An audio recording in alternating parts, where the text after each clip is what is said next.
तो चलिए 7 संहिताओं का ये जो दार्शनिक साहित्य है जिसको महान शिव पुराण कहा है, हमने कल विद्येश्वर संहिता तक की कथा सुनी। आज हम रुद्र संहिता में चल रहे हैं और रुद्र संहिता का पहला खंड है सृष्टि खंड, उसकी कथा सुन रहे हैं। ब्रह्मा जी नारद जी को बता रहे हैं, सूत जी शौनकादि ऋषियों को कथा सुना रहे हैं। 88,000 शौनकादि ऋषि इकट्ठे हुए हैं।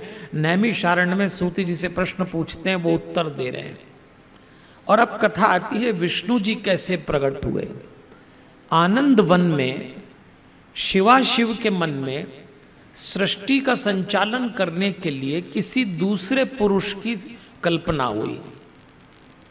उनको लगा कि कोई दूसरे पुरुष को मैं सृष्टि में लाऊं जो सृष्टि का पालन करे, जो सृष्टि का संभार करे। तो शिव ने अपने बाएं भाग पर अमृत मला, तो एक पुरुष प्रकट हुआ। उनका नाम रखा व्यापक विष्णु। विष्णवती व्यापकत्वाते नाम ख्यातम भविष्यति, ऐसा लिखा है। व्यापक होने के कारण शिव जी ने उस पुरुष को कहा कि इस जगत में तुम्हारा नाम विष्णु होगा और भक्तों को सुख देने वाले तुम्हारे बहुत सारे नाम होंगे, श्री राम, श्री कृष्ण, वही परंपरा है, तुम्हारे बहुत से नाम होंगे। तो फिर क्या किया विष्णु जी ने, प्रकट होकर तपस्या की। तो विष्णु जी के अंग से जल धाराएं निकली। इतना जल हो गया कि विष्णु जी जल में शयन करने लगे। जल को संस्कृत में नार कहते हैं, इसलिए जल में शयन करने के, नार में शयन करने के कारण इनका एक नाम नारायण पड़ा।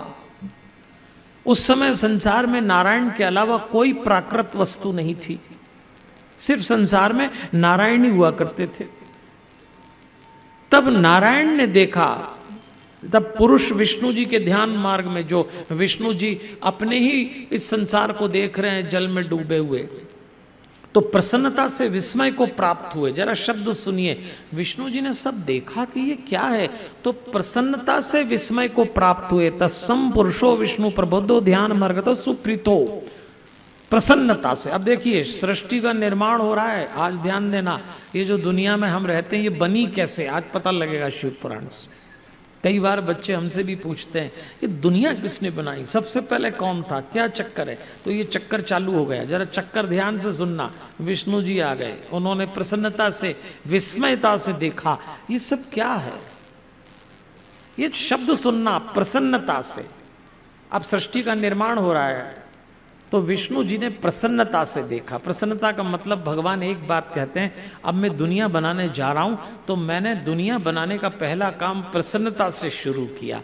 और आप भी प्रसन्न हैं ये कैसे पता लगेगा, जरा मुस्कुराइए। आप तो फिर सीरियस हो गए। देखो प्रकृति का निर्माण ईश्वर ने किया तो शब्द आया ग्रंथ में प्रसन्नता से। आप इतनी सीरियसली कथा क्यों सुनते हैं। भगवान के भक्त की क्या पहचान, हाथ से ताली, होठ से मुस्कान। जरा दोनों काम एक साथ करिए। अरे दुनिया बनने जा रही है भैया। हम लोगों के घर जाते हैं, लोग हमको इधर उधर घुमाते हैं, ये हमारी दुकान है, ये हमारा मकान है, ये तब बना था, ये अब बना, ये वैसा बनने वाला है, और गुरुजी ऐसा था, हमारे पिताजी दादाजी का ऐसा। कितनी कहानियां हमको सुनाते हैं। तो लो सुनो, अपने भी बाप के बाप के बाप के बाप के पुरानी दुनिया कब बनी, ये कहाँ कथा आ रही है। तो ऐसे सीरियसली सुनोगे क्या, थोड़ा मुस्कुराते हुए सुनिए। देखो दुनिया तैयार हो रही है। प्रसन्नता से विष्णु भगवान ने देखा और उन्होंने देखा कि ये महान तत्व है क्या, क्योंकि प्रकृति से महत्व 3 गुण 5 तन्मात्राएं, ये सब संसार में देखकर विष्णु जी ने विचार किया मैं तप करता हूं। और विष्णु जी ने तप आरंभ किया। देखो सृष्टि तप से आरंभ हुई है। एक बहुत बढ़िया बात शिव पुराण में आ रही है कि जीवन में कोई भी काम करने जाओ, 2 पैसे कमाना हो, परिवार चलाना हो, शिक्षा अध्ययन करना हो, मैं तो कहता हूं भोजन भी बनाना हो, तो तप के साथ करिए। तप को अंग्रेजी में कहते हैं डिसिप्लिन। बिना अनुशासन के जीवन में कोई काम न करें। भगवान को क्या था, लेकिन भगवान ने भी तप किया विष्णु जी ने। तप का अर्थ क्या है, परमार्थ। एक तप ये भी है कि हम प्रतिज्ञा लेते हैं हम विचार करते हैं, हम तप करते हैं, हमारे हाथ से परमार्थ होगा।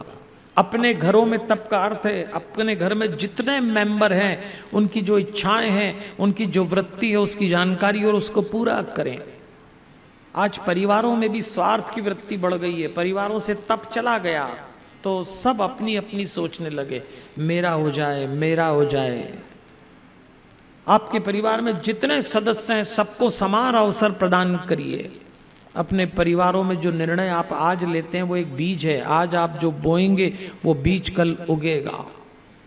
तो सबसे अच्छा तप है अपने घर में हर सदस्य को उसकी मौलिकता के साथ जीने दें, एक दूसरे पे दबाव न बनाएं। आप माता पिता हैं तो बच्चों को समझें, बच्चे हैं तो माता पिता को समझें, अगर आप पति हैं तो पत्नी की मौलिकता को समझें। उसके भीतर भी कोई ऐसी बात है जो जीवन में उजागर नहीं हो पाई, आपके पति के भीतर भी कोई ऐसी बात है जो जीवन में उजागर नहीं हो पाई, तो अवसर दीजिए। इसी का नाम शास्त्र में तप लिखा है। तो तप के साथ इस सृष्टि की तैयारी की गई। तो भगवान नारायण ने जब तप किया तो उनकी नाभि से कमल निकला। तो देखिए शिव के दाएं अंग से ब्रह्मा पैदा हुए, तो शिव बाएं अंग से तो नारायण हुए और दाएं अंग से राइट पोर्शन से ब्रह्मा जी का जन्म हुआ। तो शिव जी ने ब्रह्मा जी को अपनी माया से मोहित किया और उस कमल में डाल दिया जो विष्णु जी की नाभि से निकला था। अब उसमें चले गए।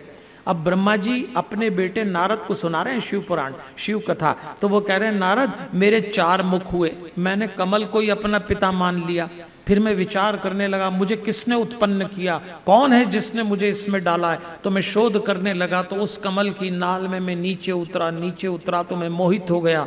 उसी समय मुझे आकाशवाणी सुनाई दी, किसको? ब्रह्मा जी को, तप करो तप करो तप करो। तदा वाणी समुत्पन्ना तपेति परमा शुभा, ऐसा सुनाई दिया। पुनः शब्द आया तप करो।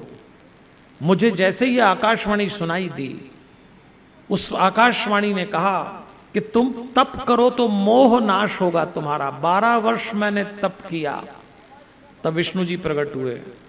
फिर हम दोनों में मोह के कारण विवाद हो गया। कौन सा विवाद? जो कल अपन सुन चुके हैं। विष्णु जी में और ब्रह्मा जी में जो विवाद हुआ, जिसके बीच में अग्नि स्तंभ बनकर शिव आए, तभी शिवलिंग का आविर्भाव हुआ। वो कथा हमने कल सुनी। अभी ब्रह्मा जी कथा नारद जी को सुना रहे हैं कि देखो नारद जी, हम दोनों कौन? यानी ब्रह्मा जी और विष्णु जी ने परम शिव परमात्मा को प्रणाम किया, निवेदन किया, तो ओम का नाद प्रकट हुआ। ये ओम क्या है? तो ब्रह्मा जी कहते हैं ये शब्द ब्रह्ममय शरीरधारी महेश्वर शिव का दर्शन कराता है। ओम, कल हम ओम पे भी बात कर चुके हैं। अब जरा क्रम से चलना। प्रकृति तैयार हुई, विष्णु और ब्रह्मा बने। उसके बाद विष्णु ब्रह्मा ने परम शिव को प्रणाम किया तो ओम का प्राकट्य हुआ। ओम भगवान का शाब्दिक देह समझ लो आप उसको। फिर उसके बाद मंत्र उच्चारित हुए, एवं शब्दमयम रूपम गुणस्य गुणात्मनः। इस श्लोक ने शिव पुराण में हमको संदेश दिया कि शब्दों के शब्दमय रूप देखकर ब्रह्मा जी कहते हैं मैं और विष्णु मोहित हो गए। देखिए अब आ रहे हैं शब्द, एक एक करके सृष्टि बन रही है। तो अब शब्द आए, ओम के बाद शब्द आया। शरीर से वर्णाक्षर पैदा हुए, हमने भगवान का शब्दमय रूप देखा। ब्रह्मा जी बता रहे हैं तो भगवान का एक रूप शब्दमय भी है। इसीलिए जब हम भगवान का नाम लेते हैं तो कभी कभी हम डूब जाते हैं। कुछ लोगों के नेत्रों से तो आंसू आने लगते हैं, क्योंकि शब्द की उपासना ऐसी होती है। अब शब्द आए और इसीलिए हमारे ऐसा कहा है कि शब्द भी ब्रह्म है। अगर शब्द ब्रह्म है देवियों और सज्जनों, तो एक बात बताइए, फिर हमारे मुंह से अपशब्द क्यों निकलते हैं? शब्द को ब्रह्म माना है, हर शब्द ब्रह्म है, तो फिर हम अपशब्द क्यों बोलते हैं? फिर हम गुस्से में चिल्लाने क्यों लगते हैं? अबे तबे की भाषा क्यों बोलते हैं? गाली क्यों देते हैं? ग्रंथ तो कह रहा है शब्द ब्रह्म है, तो बहुत मीठा बोलिए। बहुत मीठा मतलब बहुत मीठा। लेकिन भक्तों को देखो आप, भक्त लोग भी मीठा नहीं बोलते। तो मैंने आपसे कहा ना रोज संकल्प लेना है, तो कल तो आपने संकल्प लिया ही था कि जैसे घर जाएंगे तो जो एक दूसरे को पहली बार देखेगा घुसते ही, वो क्या करेगा? अरे क्या किया आपने? तो इतना डर के क्यों बोल रहे हैं, बोलिए तो ठीक से। आज एक संकल्प लीजिए, कल आपने संकल्प लिया था कि अपने घर में अपने लोगों को देख के मुस्कुराएंगे, और आज संकल्प लीजिए अपने घर में अपने लोगों को देखकर बहुत मीठा बोलेंगे।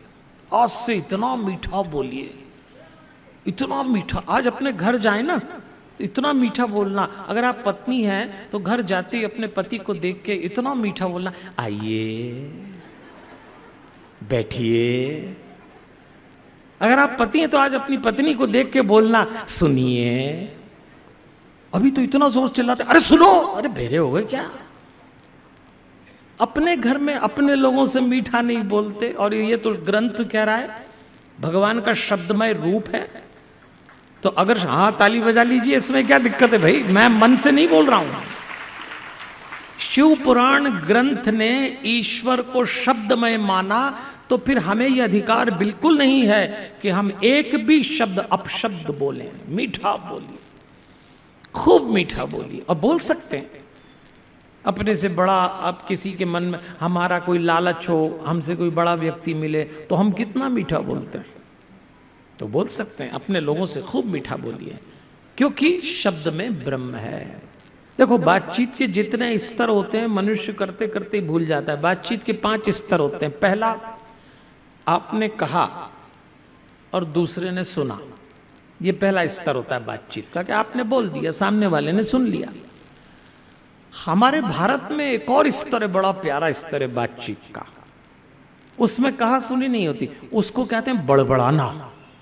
भारतीय बड़बड़ाने में बड़े माहिर है। बड़बड़ाने का समझते हैं आप, किसी ऐसे व्यक्ति से बात करना जो है ही नहीं, उसकी पीठ पे बड़बड़ाना। हाँ, ये तो ऐसे ही है, मेरी तो कोई सुनता ही नहीं, ऐसे परेशान हो गए, इसको बड़बड़ा। भारतीय इसमें बड़े माहिर होते हैं, बड़बड़ाते हुए चले जाते हैं, इसको बड़बड़ाना कहते हैं। बातचीत का तीसरा स्तर है प्रतिक्रिया। आपको किसी ने कुछ कहा तो तुरंत अपन भी कुछ कहेंगे, ऐसा नहीं चुपचाप सुन लो। इसको ये लोगों की कईयों को बीमारी, बोले बिना चैन। किसी ने मान लो आपसे कह दिया कि आज बड़े अच्छे लग रहे हो, धन्यवाद, लेकिन प्रतिक्रिया करने की आदत पड़ जाती है। और सामने वाले ने कहा आज बड़े अच्छे लग रहे हो, अच्छा तो कल नहीं लग रहे थे क्या, अभी तो। अरे भाई चुपचाप सुन लो ना, उसने कहा है तो। ये आदत पड़ जाती है। ये बातचीत का तीसरा स्तर है जो भारतीयों में विशेष रूप से पाया जाता है। बातचीत का चौथा स्तर समझाना। बड़ों को भी समझाना पड़ता है, छोटों को भी समझाना पड़ता है। और बातचीत का 5वां स्तर है जो हमारे ऋषि मुनियों ने बताया, नेत्रों से बोलना। ये सिर्फ और सिर्फ हमारी संस्कृति सिखाती है कि हर बार जीवा से नहीं बोला जाता। कभी कभी अगर आप सक्षम हो जाएं, अगर आप शब्दों की ऊर्जा को ले लें, अगर आप मेडिटेशन प्रतिदिन करें, अगर आप गहराई से अपनी आत्मा को स्पर्श कर लें, तो जो अपनी आत्मा को स्पर्श करता है वो नेत्रों से बोलने की कला सीख जाता है। ध्यान करने का ये भी एक फायदा है। फिर आप देखेंगे अपनी संतान को तो आपको कुछ बोलने की जरूरत नहीं, वो आपके आंखें पकड़ लेंगे। ये बातचीत का 5वां स्तर है। क्यों? क्योंकि शब्द ब्रह्म है। आपने शब्द का उपयोग अपने जीवन में कैसे किया है, इससे आपके शब्दों को आपको लाभ मिलेगा। तो ओम तत्वमसी, फिर गायत्री मंत्र, फिर महामृत्युंजय मंत्र, पंचाक्षर मंत्र जो कल हमने सुना, इस तरह से कई मंत्र हुए, कई। तो अब आगे की कथा में चलें तो एक संकल्प ये ले लें, आज अपने घर में जाएंगे तो बहुत मीठा बोलेंगे। आपने तो, आप लोग तो खैर अलग ही हो, बिल्कुल दिख भी रहे हैं बहुत मीठा, पर फिर भी थोड़ा बहुत रह गया। पर लोग नहीं बोलते अपने घर में। देखो, मैं वर्षों बाद उड़ीसा में कथा करने आया हूँ। अब उड़ीसा के नगर का नाम नहीं लूंगा मैं, लेकिन कोई 10 साल पहले की बात है। मैं उड़ीसा में ही एक नगर में कथा करने आया। तो भागवत की कथा थी 7 दिन की। उन्होंने हमको घर में ठहराया। कभी कभी लोग हमको घर में भी ठहराते हैं, नहीं तो कहीं गेस्ट हाउस, धर्मशाला, होटल में ठहराते हैं, घर में तो नहीं ठहराते। समझदार लोग तो घर में नहीं ठहराते, क्योंकि एक दिक्कत होती है कि हमको घर में ठहरा लें, फिर 2-3 दिन तक तो सब लोग सेटिंग करके चलते हैं कि पंडित जी ठहरे हैं तो ठीक ठाक चलो। फिर 2-3 दिन बाद ओरिजिनल आइटम बाहर निकलने लगते हैं, घर वालों के भी और पंडित जी के भी। तो लोग दूरी ठहराते हमको, लेकिन उस यजमान ने उड़ीसा में हमको अपने घर में ठहरा लिया। अब उनके यहाँ एक 35-40 साल की बहू थी, वो हमारी सेवा में थी। कौन आएगा मिलेगा, पंडित जी का खाना पीना क्या है। इतना मीठा बोलती थी वो, इतना मीठा बोलती, मैंने अपने जीवन में इतना मीठा बोलने वाला व्यक्तित्व नहीं देखा। मैं तो उनसे हमेशा बात ही करता था, क्योंकि उनकी मिठास सुनने में बड़ा आनंद आता था, बहुत मीठा बोलती। एक दिन मुझे एक काम आ गया, तो मैंने उनसे कहा, बहन जी हमारा काम करा देंगे? तो बोली, अरे वाह पंडित जी, आपका काम नहीं कराएंगे तो किसका कराएंगे, इतना मीठा। हमने काम बता दिया, और जैसे ही मैंने काम बताया कि बहन जी ने मोबाइल निकाला, और मोबाइल निकाल के बटन दबाए। उधर से किसी ने उठाया तो इधर से तुरंत ये बोली, कहाँ हो, जल्दी घर आओ, कभी टाइम पे नहीं मिलते, पंडित जी को कुछ काम है, जल्दी आओ। फोन काटा। अरे हमको लगा इतना जोर से बोलना पड़ा, और फोन काट के हमारी ओर मुड़ी, और मुड़ते एकदम वापस मीठी हो गई, हाँ पंडित जी आपका काम हो जाएगा। अरे हमने कहा इनकी तो चैनल ही चेंज हो गई एकदम से। तो मैंने उनसे, ताली तो अब बजाना, जल्दी बजा ली। तो मैंने उनसे कहा, बहन जी आप इतना मीठा बोलती हैं, हमने आपको काम बताया और आपको हमारे काम के कारण इतना जोर से बोलना पड़ा। अच्छा, उनकी फैक्ट्रीज थी, तो हमको लगा सामने कोई निकट्टू कर्मचारी मैनेजर होगा, डांटना ही पड़ता, उन लोगों को काम नहीं करते तो डांटा होगा किसी को। तो हमने पूछा, सामने ये कौन था जिसको आपने इतनी जोर से हमारे कारण बोला? तो वो बोली, ये थे। अरे हमने कहा ये थे, तो अपने घर वाले से इतना कर, और बोले पंडित जी अपने हस्बैंड से कोई मीठा बोलता है, कॉन्सेप्ट क्लियर। हाँ, मीठा बोलने के लिए दुनिया पड़ी, कोई घरवाली घरवाले से या घरवाली घरवाले से मीठा बोलता है क्या? कमाल हो गया। जिस रिश्ते में सबसे ज्यादा मिठास होना चाहिए, माफ करना, वही रिश्ता सबसे ज्यादा कड़वा होता जा रहा है। और पति पत्नी के रिश्ते की जब मिठास जाती है, वाणी की मिठास जाती है, तो उसकी सबसे बड़ी कीमत वो नहीं, उनके बच्चे चुकाते हैं। इस पर बात करेंगे हम चौथे दिन। पर अभी तो बात ये हो रही है कि शिव पुराण में ब्रह्मा जी नारद जी को, सनकादि ऋषियों को सूत जी एक बात कहते हैं, शब्दमय ब्रह्म की। चूंकि ब्रह्म है, शब्द शब्द ब्रह्म है, इसलिए खूब मीठा बोलिए। आपका प्रत्येक शब्द ईश्वर के रूप को प्रकट कर रहा है। अगर आप भक्त हैं तो आप कैसे अपशब्द बोल सकते हैं? अगर आपके मुंह से गाली निकली है, अपशब्द निकले, तो आपकी पूजा खंडित हो रही है। ये बड़ा गहन दर्शन है। इसलिए संकल्प लीजिए, आज से घर जाके खूब मीठा बोलेंगे। अरे देवियों और सज्जनों, क्या दिक्कत है खूब मीठा बोलने में? ये भी एक हुनर है। मुस्कुराते हुए मीठा बोलना अगर हुनर आ गया तो भक्ति तो फिर यूं ही हो जाएगी, यूं ही। इसीलिए हम आपसे कहते हैं, गर उदासी लगे सताने तो न घबराइए। देखो, उदासी, परेशानी, बेचैनी, दिक्कत तो सबको आएगी। गर उदासी लगे सताने तो न घबराइए, ये तरीका है बड़ा आसान, इसे अपनाइए, राह के सारे अंधेरे मिट जाएंगे।